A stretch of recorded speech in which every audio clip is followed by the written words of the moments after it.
Assalamualaikum warahmatullahi wabarakatuh.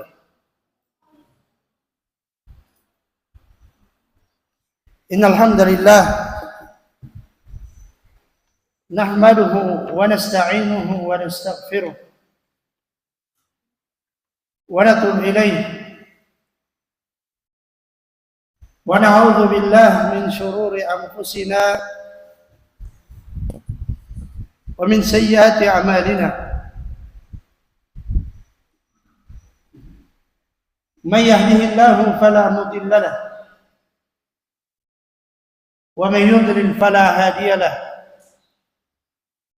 Asyhadu an la ilaha illallah wahdahu la syarika lahu wa asyhadu anna Muhammadan 'abduhu wa rasuluh. يا أيها الذين آمنوا اتقوا الله حق تقاته ولا تموتن إلا وأنتم مسلمون. يا أيها الناس اتقوا ربكم الذي خلقكم من نفس واحدة وخلق منها زوجها وبث منهما رجالا كثيرا ونساء واتقوا الله الذي تساءلون به والأرحام إن الله كان عليكم رقيبا. يا أيها الذين آمنوا اتقوا الله وقولوا قولا سديدا يصلح لكم أعمالكم ويغفر لكم ذنوبكم ومن يطع الله ورسوله فقد فاز فوزا عظيما. أما بعد فإن أصدق الحديث كتاب الله وخير الهدي هدي محمد صلى الله عليه وسلم وشر الأمور محدثاتها فإن كل محدثة بدعة وكل بدعة ضلالة وكل ضلالة في النار. Jamaah sekalian yang semoga senantiasa mendapatkan taufik dan rahmat dari Allah Jalla wa Ala.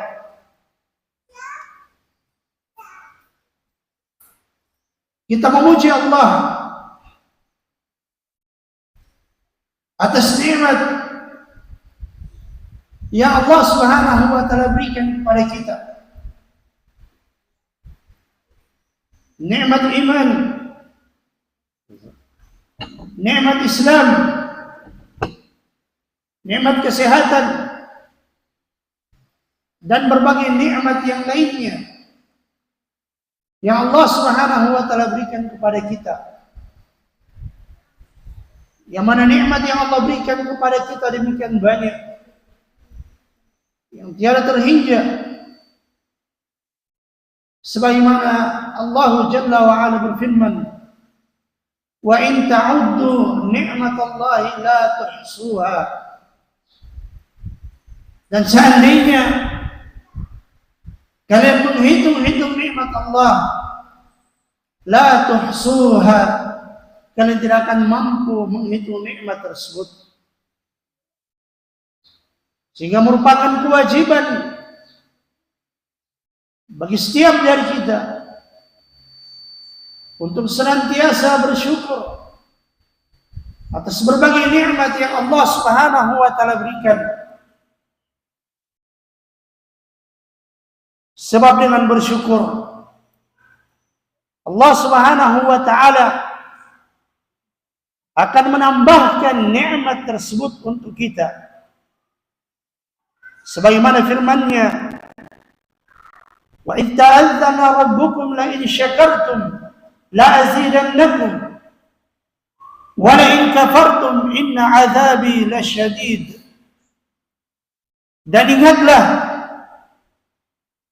Ketika Rabbmu mengumumkan, la in syakartum la azidannakum. Seandainya kalian bersyukur, maka aku akan tambahkan nikmat itu untuk kalian. Wa la in kafartum inna azabi lasyadid. Namun jika kalian ingkar, sungguh azabku amatlah pedih, kata Allah Jalla wa Ala.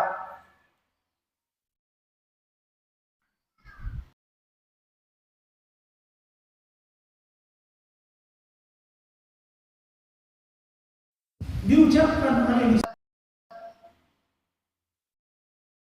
kalimat yang enteng untuk diucapkan setiap manusia,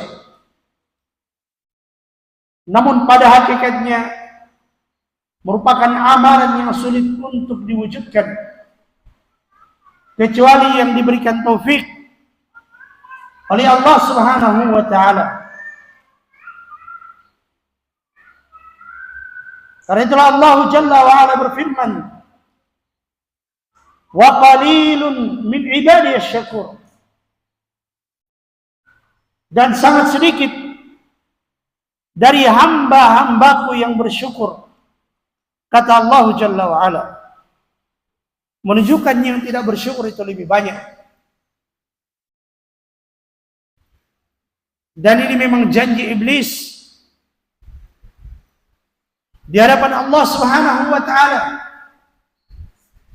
Tatkala dia ditetapkan oleh Allah sebagai orang yang sesat ila yaumil qiyamah, sampai hari kiamat, maka dia bersumpah di hadapan Allah akan berupaya untuk menyesatkan hamba-hambanya, hamba-hamba Allah, agar mereka kebanyakannya tidak menjadi orang-orang yang bersyukur. Sebagaimana firman Allah Jalla wa Ala menyebutkan tentang ucapan iblis, wa bima aghwaytani la'aqudanna lahum siratakal mustaqim thumma la'atiyannahum min bayni aydihim wa min khalfihim wa an aymanihim wa an syama'ilihim wala tajidu aktsarahum syakirin.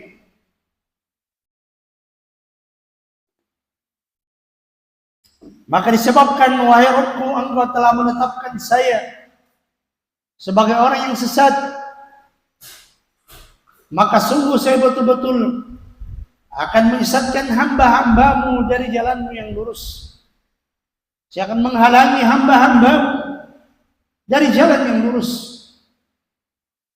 Kemudian saya akan datangi mereka, sesatkan mereka dari arah depan dan belakang mereka, dari arah kanan dan kiri mereka, dan engkau tidak akan mendapati mereka kebanyakannya sebagai orang-orang yang bersyukur. Karena itulah merupakan setiap kewajiban bagi setiap hamba-hamba Allah untuk senantiasa berupaya menjadi hamba-hamba yang bersyukur. Dan di antara nikmat yang Allah Subhanahu wa taala berikan kepada kita, dan ini Allah tidak berikan kepada semua hambanya, namun Allah berikan kepada hamba-hamba Allah yang Allah inginkan, yaitu nikmat lahirnya anak dari hasil pernikahan kita. Ini adalah nikmat yang sangat besar yang Allah Subhanahu wa taala berikan kepada kita, sehingga merupakan kewajiban bagi kita untuk bersyukur kepada Allah Subhanahu wa taala akan nikmat tersebut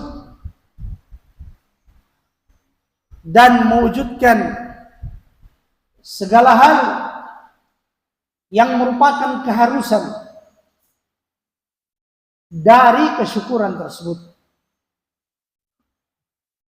Di antara keharusannya adalah bagaimana kita membimbing anak kita, kita mendidik anak kita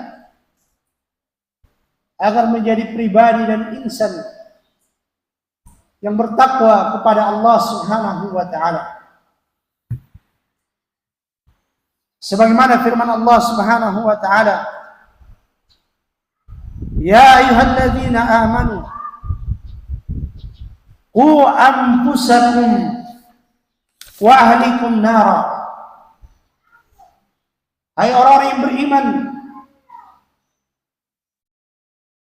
jagalah diri kalian dan keluarga kalian dari api neraka.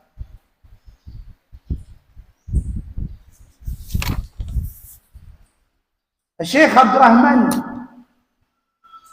Ibnu Nasr As-Sa'di rahimahullah dalam tafsirnya, Tafsir As-Sa'di, beliau menyebutkan penjelasan tentang ayat ini. Kata beliau rahimahullah, "Ya man manallahu alaihim bil iman, qumu bilawazimihi wa syurutihi." Wahai orang yang Allah telah anugerahkan kepada mereka berupa keimanan, bangkitlah kalian, tegaklah dengan melakukan keharusan iman dan syarat-syarat iman. Wa wiqayatun nafsi bi'ilzamiha amrallah imtithalan wa nahyahu ijtinaban wa taubata amma yuskhitu Allah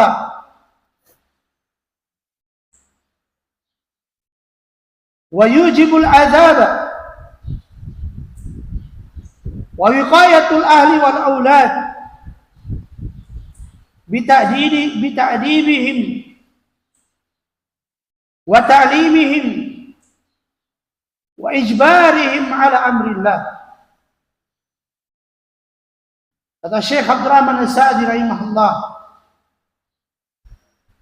wahai orang yang telah Allah anugerahkan kepada mereka berupa keimanan, lakukanlah keharusan iman dan syarat-syarat iman, dan menjaga diri dengan mengharuskan diri kita melaksanakan perintah Allah dan meninggalkan larangan-larangan Allah, serta bertaubat dari hal-hal yang bisa mendatangkan murka Allah dan menyebabkan azab, dan menjaga keluarga serta anak-anak dengan cara mendidik mereka dan mengajari mereka, serta memaksakan mereka di atas perintah Allah Subhanahu wa ta'ala.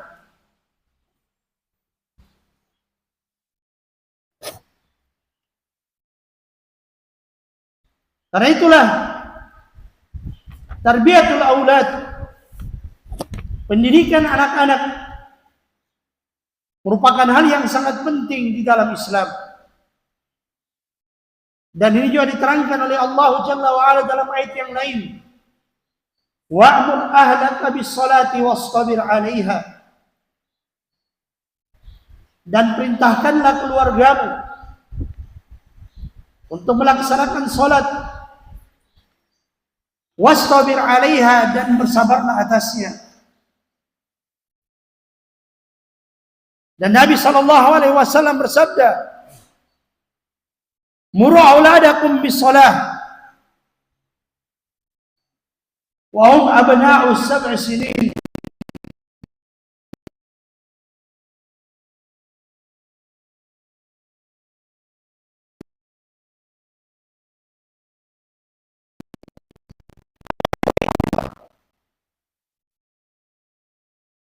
Perintahkanlah anak-anak kalian untuk melaksanakan salat, wahum abna'u 7 sinin, dalam keadaan mereka berusia 7 tahun. wadribuhum 'alaiha, dan pukullah mereka karena mereka meninggalkan salat dalam keadaan mereka berusia 10 tahun.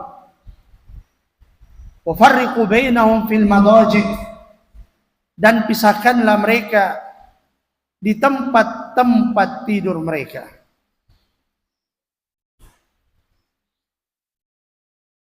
Jadi dalam ayat tadi, wa'mur ahlaka bis-shalah wastabir 'alaiha. Dan di dalam hadis tadi yang telah kita sebutkan, ini jelas menunjukkan akan pentingnya tarbiyatul aulad, mendidik mereka di atas ketaatan kepada Allah, mengajari mereka salat, mengajari mereka syariat Allah, mengajari mereka tauhid, akidah, akhlak, dan yang lainnya dari perkara-perkara agama.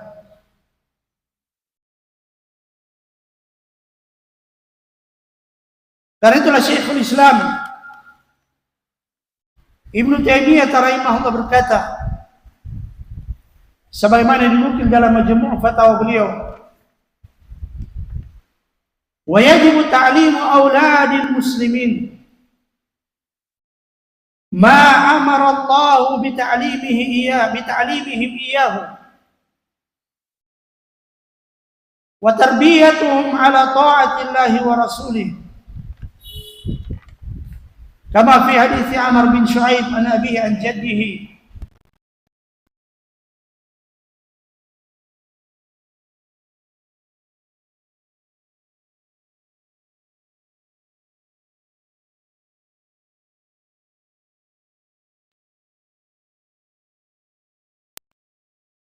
Islam Ibnu Taimiyah rahimahullah, wajib untuk mendidik anak-anak kaum muslimin sebagaimana yang Allah perintahkan untuk mendidik mereka dan mentarbiyah mereka, mengajari mereka di atas ketaatan kepada Allah dan Rasulnya, sebagaimana disebutkan dari hadisnya Amr bin Shu'aib, dari ayahnya, dari kakeknya radhiyallahu anhu, di mana Rasulullah sallallahu alaihi wasallam bersabda,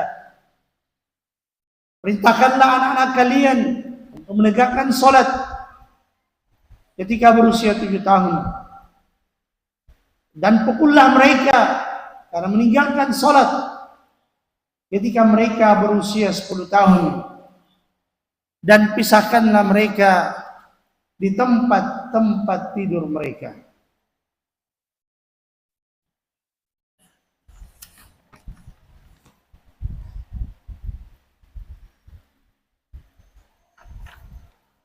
Syekh Shalih Al-Fauzan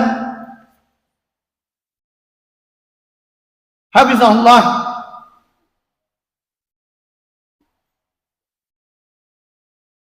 beliau menjelaskan setelah menyebutkan hadis Ibnu Abbas yang diriwayatkan oleh Imam Tirmidzi, di mana Nabi sallallahu alaihi wasallam berkata kepadanya, "Ya gulam, inni u'allimuka kalimat." Wahai anak, sesungguhnya aku akan mengajarimu beberapa kalimat. Ihfazillah yahfazka. Jagalah Allah, niscaya Allah akan menjagamu.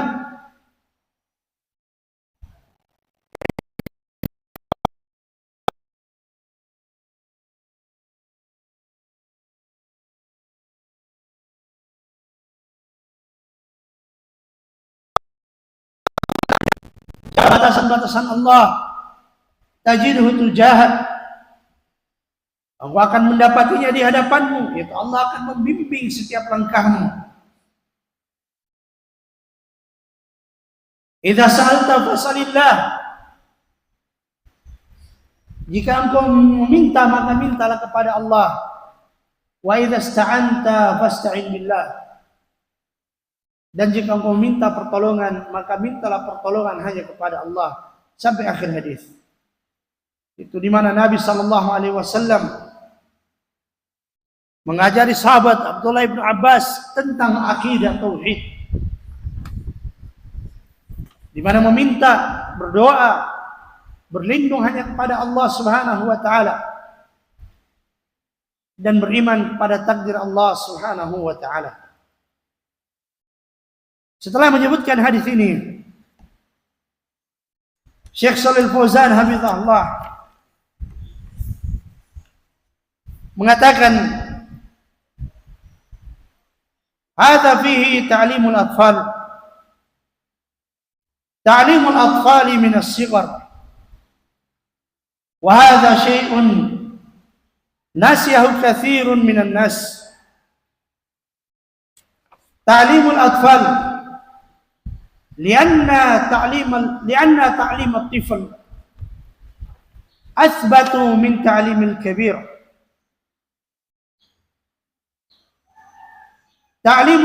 تعليم الطفل يبقى في ذهنه،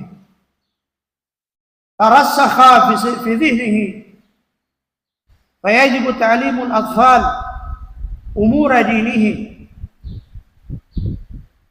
ولهذا قال النبي صلى الله عليه وسلم: مروا أولادكم بالصلاة ل7. ابن السبع صغير، مع هذا يؤمر بالصلاة،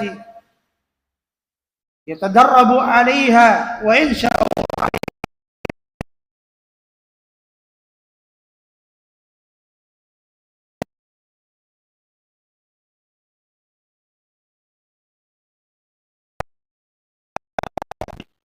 Tentang ta'limul atfal, tentang pendidikan anak-anak kecil. Ya, mendidik anak-anak mulai dari kecil adalah sesuatu yang terlupakan oleh kebanyakan dari manusia. Mendidik anak-anak. Karena mendidik anak kecil, ya pendidikan terhadap anak kecil itu lebih kuat, lebih kokoh dibandingkan pendidikan kepada orang yang sudah besar. Pendidikan terhadap anak kecil itu akan lebih tinggal dalam pikiran mereka, lebih kokoh tertancap dalam pikirannya. Sehingga wajib untuk mendidik anak-anak kecil perkara agama mereka. Oleh karena itulah Nabi sallallahu alaihi wasallam bersabda, "Perintahkanlah anak-anak kalian untuk melaksanakan salat dalam keadaan berusia 7 tahun. Usia 7 tahun itu masih kecil. Bersamaan dengan ini diperintahkan untuk salat.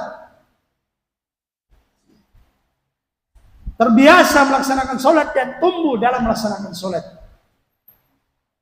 Kemudian beliau melanjutkan hafizahullah, wa qala sallallahu alaihi wasallam li rabibihi Umar bin Abi Salamah,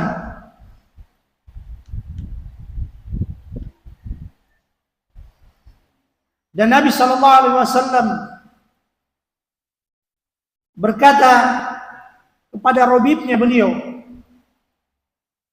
yang bernama Umar bin Abi Salamah, yang mana Nabi sallallahu alaihi wasallam menikahi Ummu Salamah radhiyallahu anha dalam keadaan dia memiliki anak kecil.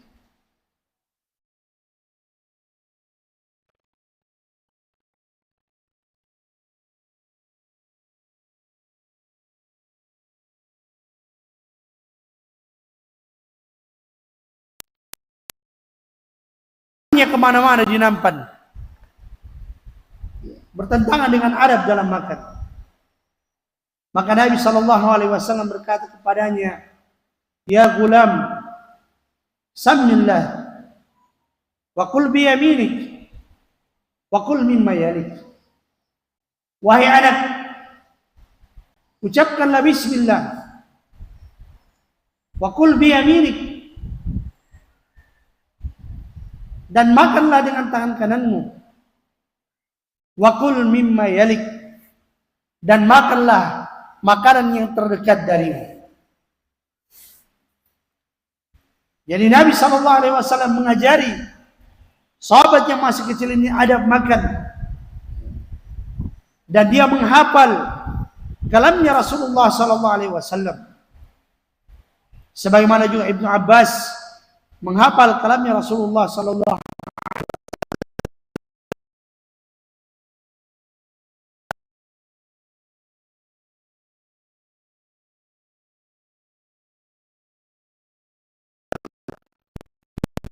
Hadis ini terdapat dalil memberikan perhatian terhadap anak-anak, yaitu berkaitan dengan pendidikan mereka mulai dari masa kecil.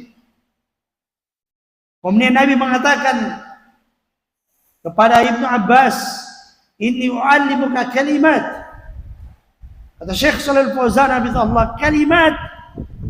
Maka di sini terdapat keterangan bahwasanya anna as-sighara yu'allamuna bit-tadarruj.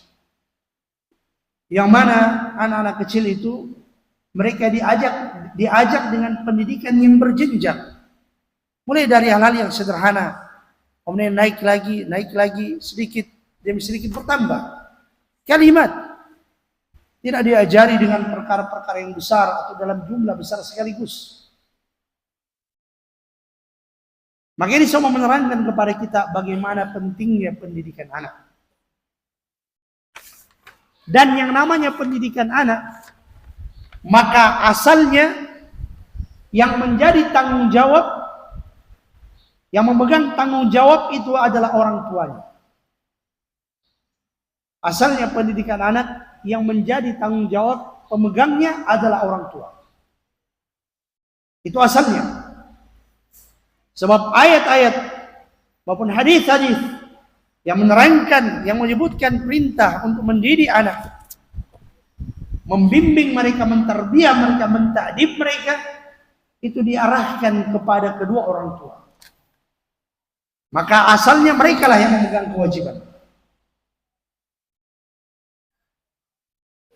Al-Imam Ibnul Qayyim al-Jauziyah rahimahullah dalam Tuhfatul Ahwadhi, beliau mengatakan, qala ba'du ahli al-'ilm, inna Allah subhanahu yas'alul walida an waladihi yawmal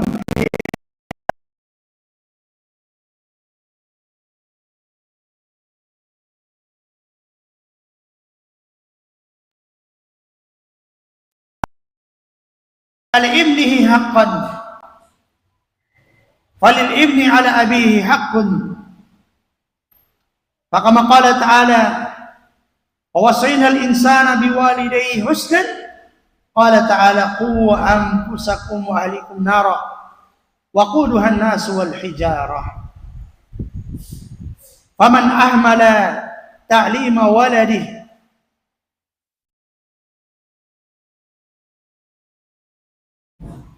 ma yanfa'uhum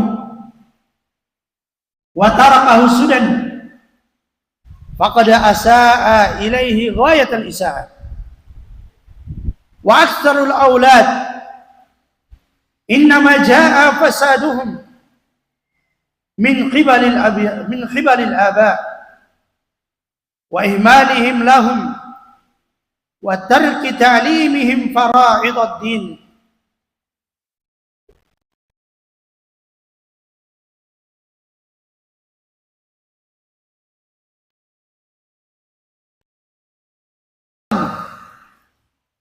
Walam yantafi'u bi anfusihim walam yanfa'u aba'ahum kibaran. Kata Imam Ibnul Qayyim al-Jauziyah rahimahullah, sebagian para ulama mengatakan sesungguhnya Allah Subhanahu wa taala akan bertanya, meminta pertanggungjawaban kepada ayah tentang anaknya pada hari kiamat, sebelum meminta pertanggungjawaban kepada seorang anak tentang ayahnya, orang tuanya. Karena sebagaimana ayah memiliki hak atas anaknya, maka demikian pula anak memiliki hak atas ayahnya. Maka sebagaimana Allah berfirman, wa wasainal insana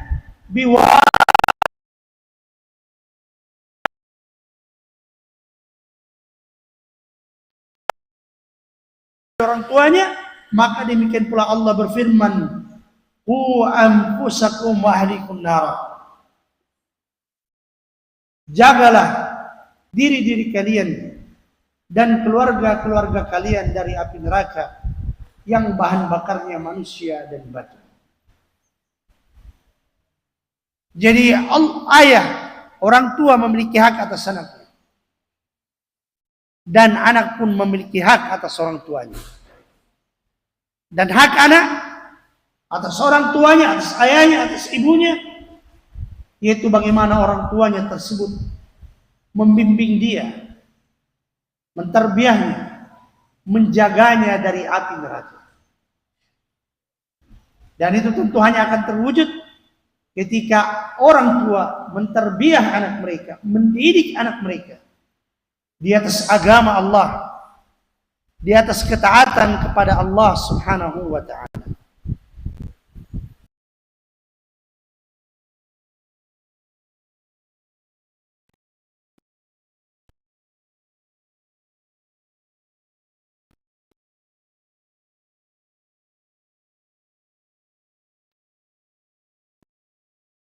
Kepada anaknya dengan perbuatan yang sangat-sangat jelek. Dan kebanyakan anak-anak, penyebab datangnya kerusakan mereka itu dari sisi ayahnya, dari sisi orang tuanya, dari sisi mereka menelantarkan pendidikan untuk anak-anak mereka, menelantarkan pendidikan mereka terhadap hal-hal yang diwajibkan di dalam agama dan hal-hal yang disunahkan di dalam agama, sehingga mereka menelantarkan anak-anak mereka di masa kecil, sehingga mereka tidak bisa memberikan manfaat dengan diri-diri mereka, dan akhirnya anak tersebut tidak bermanfaat baginya, bagi orang-orang tua tersebut ketika mereka sudah tua. Mereka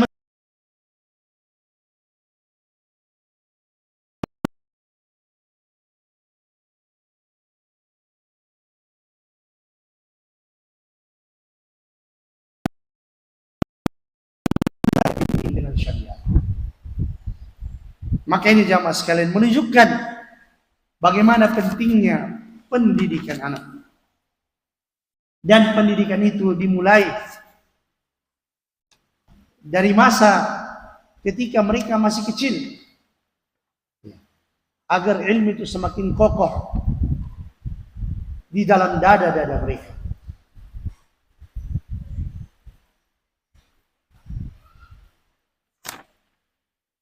Dan kita semua tentu mengetahui bahwasanya hanya dengan ilmu seorang hamba itu akan bisa berjalan dalam keadaan terbimbing dalam kehidupan dunia ini.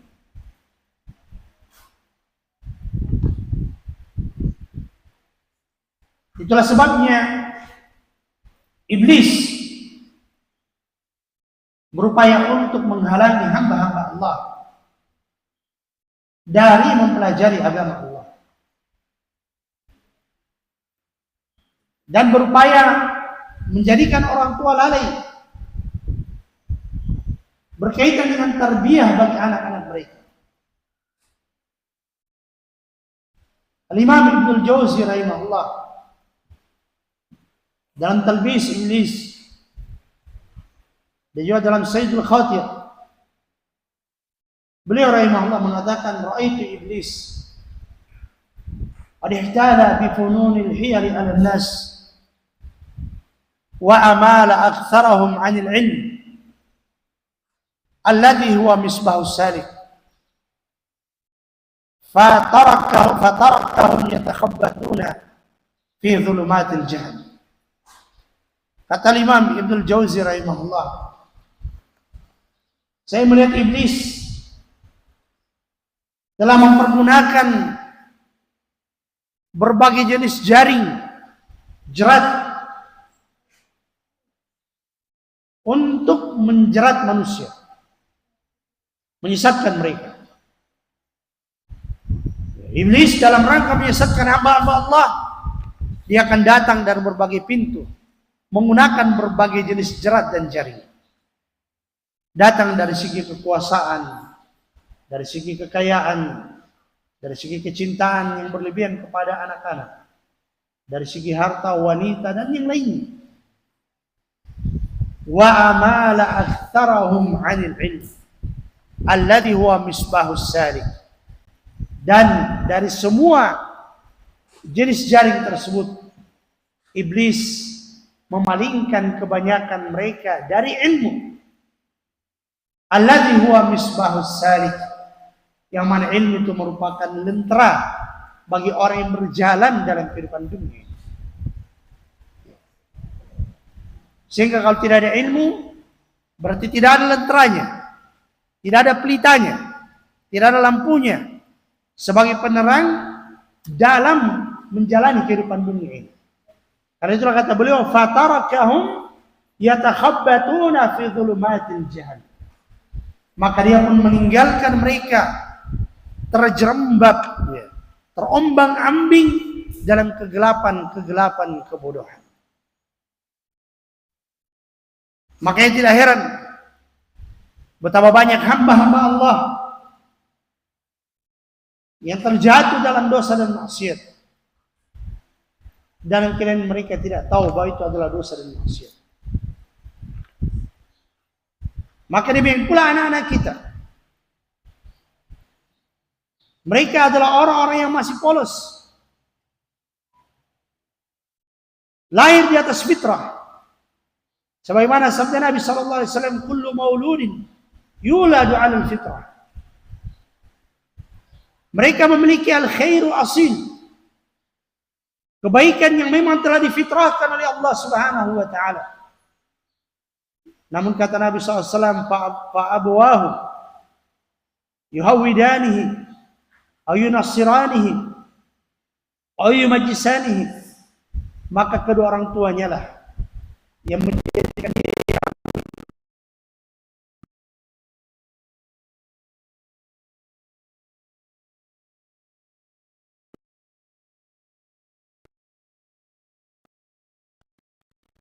apa bentengnya? Bentengnya adalah ilmu. Sebab dengan ilmu yang diajarkan kepada mereka, mereka bisa memfilter, membedakan setiap apa yang masuk dan tersampaikan dari mereka. Mereka bisa memfilter setiap apa yang mereka lihat dan mereka saksikan dalam kehidupan mereka. Mereka bisa menimbang yang mana hal yang pantas dilakukan dan mana hal yang tidak pantas untuk dilakukan. Mana hal yang disyariatkan oleh Allah dan mana hal yang diharamkan oleh Allah Subhanahu wa taala. Dan itu hanya bisa didapatkan dengan pendidikan terhadap anak-anak. Jadi asal dari pendidikan terhadap anak-anak itu merupakan kewajiban bagi kedua orang tua. Namun kedua orang tua terkadang mereka memiliki kesibukan. Mereka memiliki kesibukan yang sangat banyak, sehingga mereka tidak memiliki waktu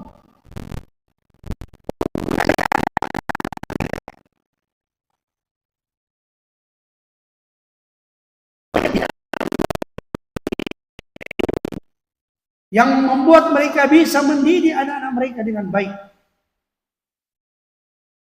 Maka dalam kondisi seperti ini, orang tua tidak boleh bermasa bodoh. Hendaknya dia menyerahkan dan mempercayakan pendidikan anak-anaknya kepada pihak-pihak yang dianggap memiliki kemampuan untuk itu.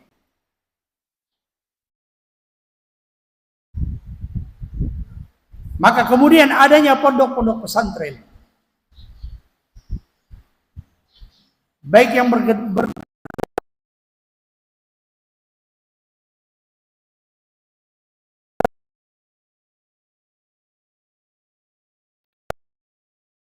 hendaknya orang tua bersemangat untuk memasukkan anak-anak mereka di pondok-pondok tersebut, agar anak-anak mereka terbimbing dengan Al-Quran mulai dari masih kecil. Di samping tentunya dia tetap bertahun dengan para pengurus pondok, para pengajar pondok, untuk mengawasi anak-anak tersebut dan melihat sejauh mana perkembangan mereka dalam pendidikan selama di pondok. Syekh Al-Utsaimin rahimahullah ta'ala berkata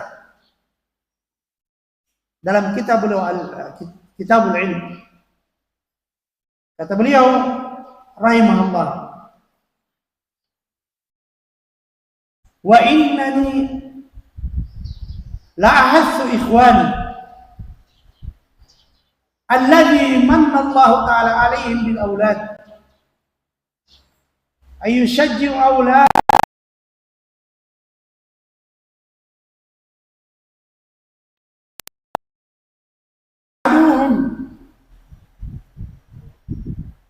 hala intihaqihim wa yasta'inu ala dhalika bil ittisal bil mas'ulin fi hadhihi al jama'at lil mutaba'ah fa inna tilawata kitabillah min asbab as-salah wa salahu al walad khairun lil walidi fi dunyahu wa ba'da mamatihi.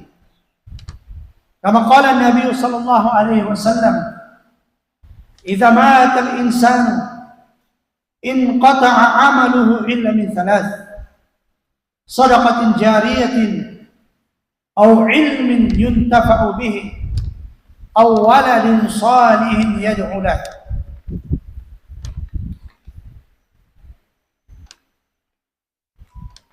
Kata Syekh Al-Utsaimin rahimahullah, dan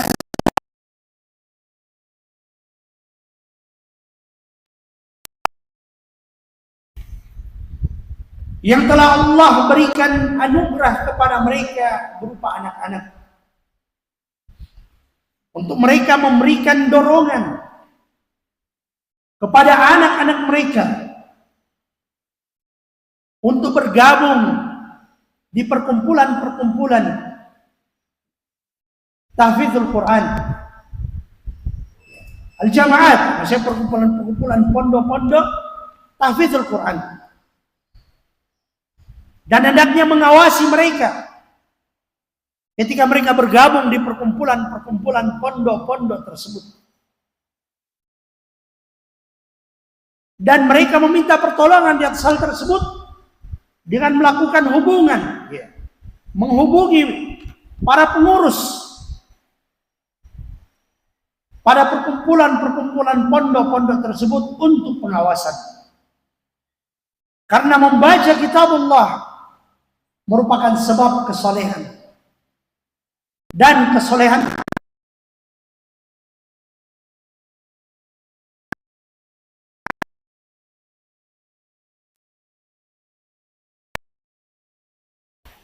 sebagaimana sabda Nabi sallallahu alaihi wasallam, "Idza mata al-insan inqata'a 'amaluhu illa min thalath." Jika seseorang itu telah meninggal, maka akan terputus amalannya kecuali 3 hal. Pertama, sedekah jariyah. Yang kedua, ilmu yang bermanfaat.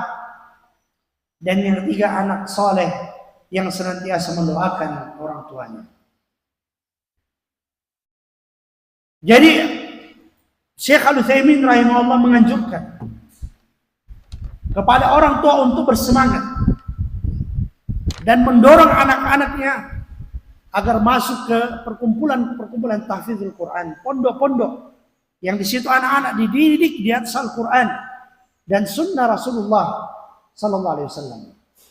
Jadi di sini orang tua hendaknya berperan penting untuk memberikan dorongan kepada mereka, kepada anak.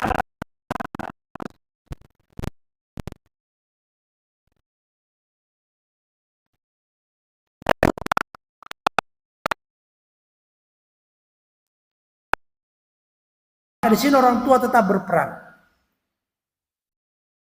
Jadi bukan sekedar memasukkan anaknya ke pondok, misalnya itu membiarkan urusan pondok tanpa melihat sejauh mana perkembangannya, bagaimana kondisi pendidikan anaknya tersebut di pondok. Jadi hendaknya dia meminta pertolongan, bantuan dengan menghubungi orang-orang yang berwenang di pondok tersebut, dari para pengajar, dari para pengurus, untuk melihat sejauh mana perkembangan anak mereka dari segi pendidikan, ya, segi kehadiran dalam majelis, dari segi akhlak, adab, dan hal-hal yang lain yang berkaitan dengan pendidikan anak-anaknya semasa di pondok. Jadi hendaknya orang tua bersemangat untuk mendorong anak-anak mereka untuk belajar, mempelajari agama Allah Subhanahu wa ta'ala.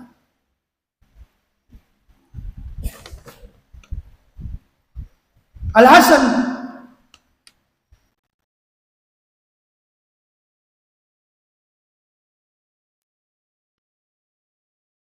disebutkan dalam Al-Madkhal fi Sunan Al-Kubra. Beliau memberikan dorongan kepada anak-anaknya dan kepada anak-anak saudaranya. Kata dia, ta'allamul ilma fa innakum in takunu sighara qaumin takunu kibarahum ghadan faman lam yahfaz falyaktub. Pelajarilah ilmu, karena jika kalian merupakan orang-orang sigornya suatu kaum, maka kalian akan menjadi orang-orang kibarnya mereka keesokan hari. Itu kalau kalian sekarang adalah orang-orang yang sigor, orang-orang yang tidak terlihat, tidak dilihat, tidak dianggap ucapannya, maka dengan menuntut ilmu, maka di masa mendatang kalian akan menjadi orang-orang kibar.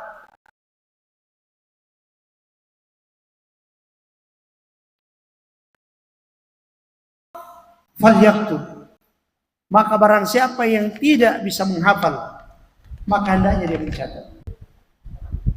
Itu barang siapa yang diberikan kekuatan hafalan oleh Allah, maka ini yang terbaik. Namun siapa yang tidak mampu menghafal dan dia telah berupaya untuk itu, maka hendaknya dia mengikatnya dengan menulis ilmu tersebut.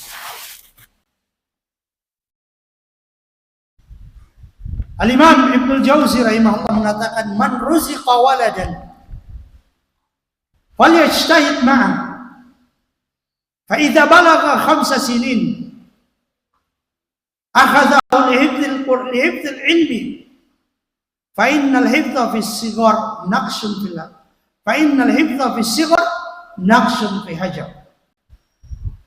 Al-Imam Ibnu Jauzi rahimahullah, barang siapa yang diberikan rezeki berupa anak, maka hendaknya dia bersungguh-sungguh terhadap anak tersebut.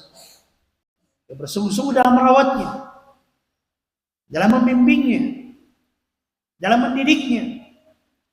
Maka jika anak tersebut telah mencapai usia 5 tahun, hendaknya dia membawa anak tersebut untuk menghafal ilmu. Karena menghafal ilmu di usia yang masih kecil seperti mengukir di atas batu. Seperti mengukir di atas batu. Karena itu kita dapatkan bagaimana para salaf dahulu.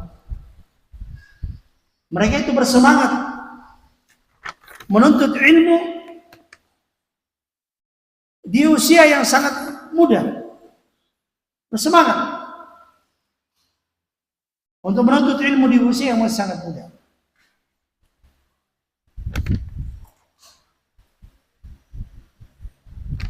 Anas bin Malik radhiyallahu anhu berkata, sebagaimana disebutkan oleh Al-Khatib Al-Baghdadi dalam Al-Jami' li Akhlaqir Rawi wa Adabis Sami',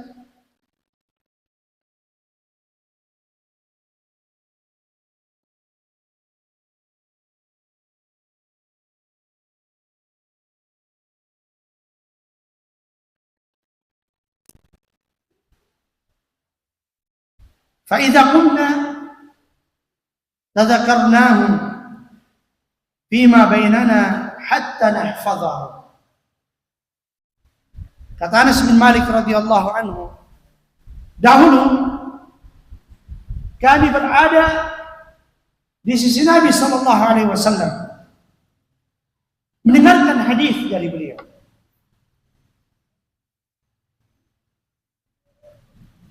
Maka jika kami telah bangkit, telah meninggalkan majelis, maka kami saling muzakarah di antara kami, saling meroja ilmu tersebut di antara kami hingga kami menghafalnya.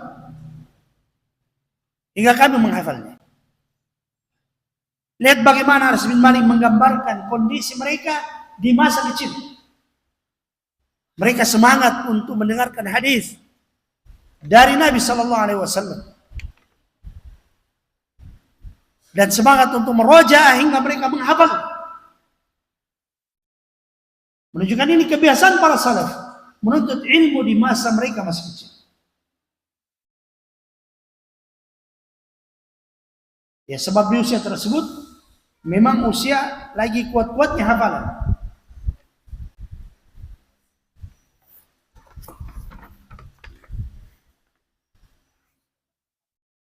Ma'mar bin Rashid rahimahullah mengatakan sebagaimana dalam Tazkiratul Alfaz li Dzahabi, beliau mengatakan sami'tu min Qatadah wali 14 sanatan. Kata Ma'mar bin Rashid rahimahullah, saya mendengarkan hadis dari Qatadah dalam keadaan saya berusia 14 tahun.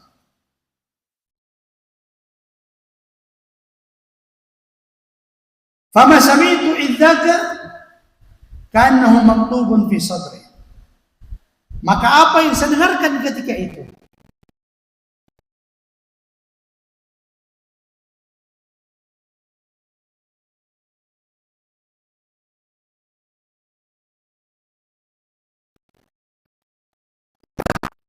di usia masih kecil,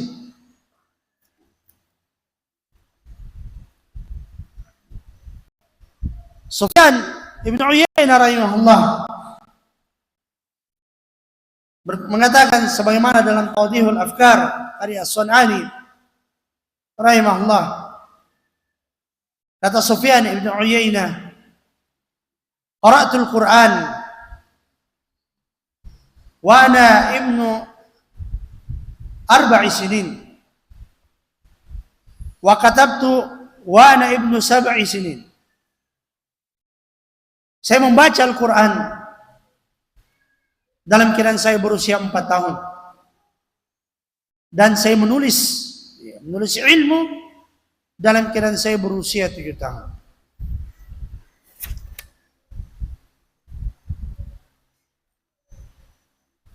Dan Syekh Al-Utsaimin rahimahullah dalam salah satu muhadarah beliau, dalam salah satu pertanyaan yang diajukan kepada beliau tentang metode yang paling bagus untuk menghafal Al-Quran,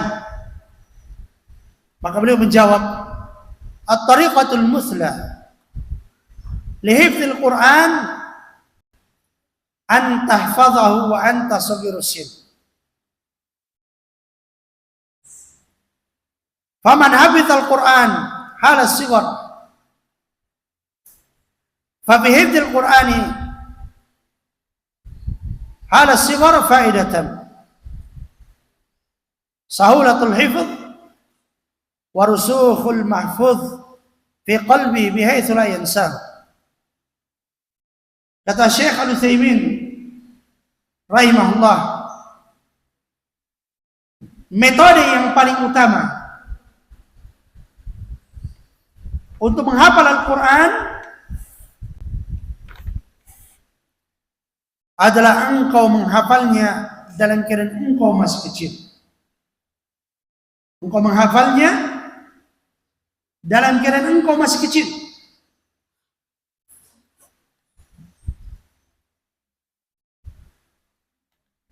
Maka dalam menghafal Quran ketika masih kecil, itu terdapat dua faedah.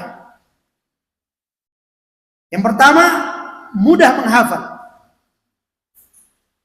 Yang kedua, kokohnya hafalan tersebut di dalam hati. Karena dia tidak melupakan hafalan tersebut. Ini faedah menuntut ilmu di waktu masih kecil.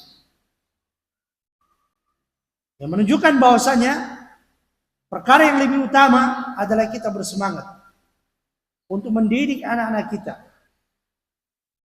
ketika mereka masih berusia kecil. Mengajari mereka hafalan Quran dan ilmu-ilmu agama yang lainnya dengan bertadarruj, sedikit demi sedikit secara berjenjang, sehingga mudah untuk mereka hafal. Yang mana orang tua memiliki kewajiban untuk mendidik anak-anak mereka. Ini peran yang mereka miliki dalam tarbiyatul aulad. Dan ketika mereka tidak mampu untuk mendidiknya, karena keterbatasan kemampuan dan keterbatasan waktu, maka hendaknya mereka menyerahkan pendidikan tersebut. Tidak berpangku tangan begitu saja, tapi menyerahkan ke tempat-tempat yang dipercaya bisa mendidik anak-anak mereka dengan pendidikan yang benar. Dan hendaknya menyediakan sarana untuk itu. Menyediakan sarana untuk itu. Termasuk di dalamnya tentunya adalah mempersiapkan biaya untuk pendidikan anak. Ya, karena yang namanya pendidikan tentu membutuhkan biaya. Sebagaimana ucapan Imam Syafi'i rahimahullah dalam sebuah syair beliau, kata beliau, "Ilam akhi, lan tanala al-ilma illa bi sittatin, sa'umbika an tafsiliha bi bayan, zaka'un wa hirsun, wa ijtihadun wa bulghatun, wa suhbatu ustadzin wa tul zaman." Kata Imam Syafi'i rahimahullah, ketahuilah wahai saudaraku, engkau tidak akan mampu meraih ilmu kecuali dengan 6 perkara. Yang pertama, zakaun, kecerdasan. Dan kecerdasan ini bentuknya ada 2, sebutkan para ulama. Kecerdasan yang memang tabiat yang Allah berikan kepadanya. Dan yang kedua, kecerdasan yang dilatih dengan tajrubah. Ya, dengan membiasakan diri menghafal dan menghafal sehingga kecerdasan itu terlatih. Yang kedua, wahirsun, semangat. Yang ketiga, wajtihadun, kesungguhan. Yang keempat, wabulghatun, dan biaya. Ini syahidnya. Yang namanya pendidikan itu membutuhkan biaya.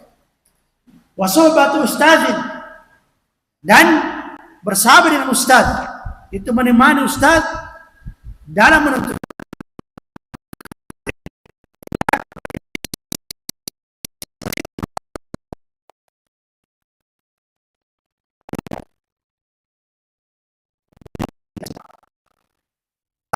waktu yang panjang. Jadi dari sini ikhwani fiddin azanallahu wa iyyakum, peran yang kedua dari orang tua di samping dia mendidik anaknya atau menyerahkan, mempercayakan pendidikan kepada lembaga-lembaga, tempat-tempat yang terpercaya, maka peran yang kedua dari orang tua adalah hendaknya dia mempersiapkan biaya untuk pendidikan anaknya. Sebab yang namanya menuntut ilmu itu membutuhkan biaya, sedikit ataupun banyak. Dan itu perkara yang wajar. Syu'bah bin Hajjaj rahimahullah mengatakan, sebagaimana disebutkan oleh Ibnu Rajab dalam Jami'u Bayanil Ilmi wa Fadli, Syu'bah bin Hajjaj berkata, sebagaimana disebutkan dalam kitab Jami' Bayan al-Ilmi wa Fadli, man talaba al-haditha aflas. Man talaba al-haditha aflas.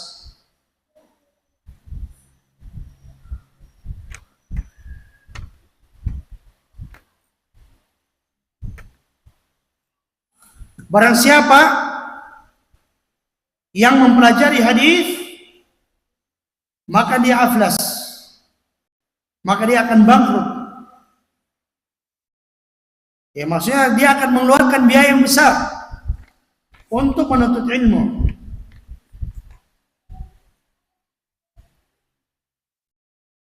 Ini tidak boleh tidak.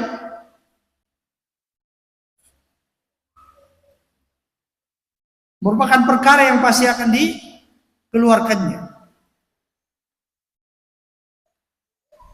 Dan Ibnu Qasim menyebutkan sebagaimana yang dinukil oleh Al-Qadhi Iyad dalam Tadribul Madarik,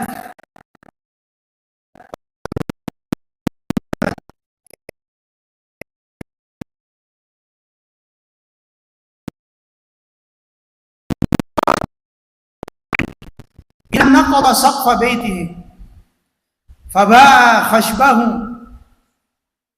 thumma malat alaihi dunya. Kata Ibnu Qasim rahimahullah,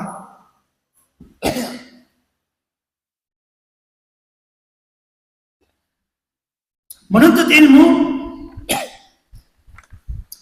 menyebabkan Imam Malik rahimahullah membongkar atap rumahnya dan menjual kayunya.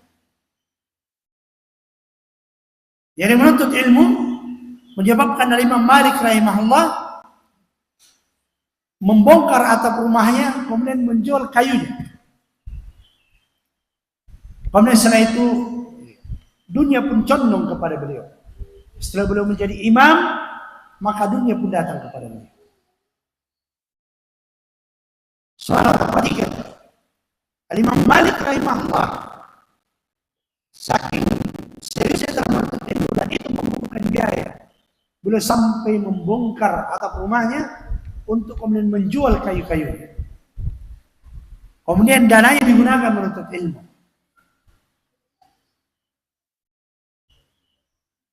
Tentunya di zaman ini alhamdulillah kita tidak perlu sampai bongkar atap rumah. Allah memberikan kita kemudahan dari berbagai jalan sehingga kita bisa mengumpulkan dana untuk pendidikan anak-anak kita. Al-Khatib Al-Baghdadi rahimahullah berkata, sebagaimana disebutkan dalam Tarikh Baghdad, anfaqa Ibnu Aisyah ala ikhwanihi 400,000 dinarin fillah hatta iltaja ila an ba'a saqfa baitih.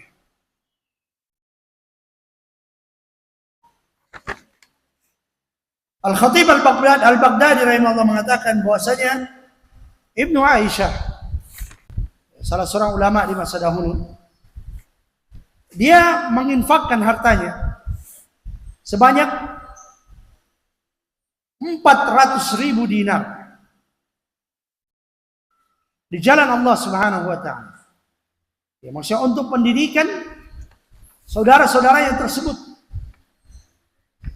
hingga mengharuskan dia untuk menjual atap rumahnya. Lihat bagaimana semangat para salaf dalam mengeluarkan biaya untuk membiayai keluarga mereka dalam menuntut ilmu.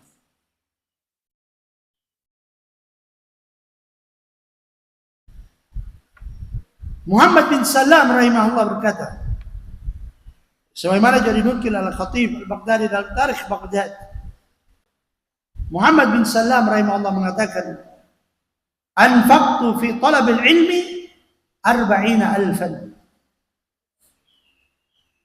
Saya mengeluarkan, menghabiskan 40.000 yaitu dinar dalam menuntut ilmu. 40.000 dinar dalam menuntut ilmu.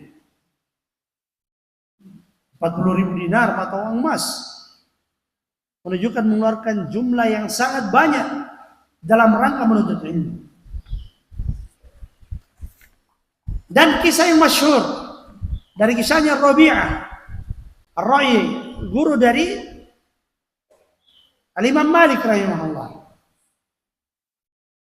Guru dari Al-Imam Malik rahimahullah. Kisah yang masyhur disebutkan dalam Syiar Alamin Nubala.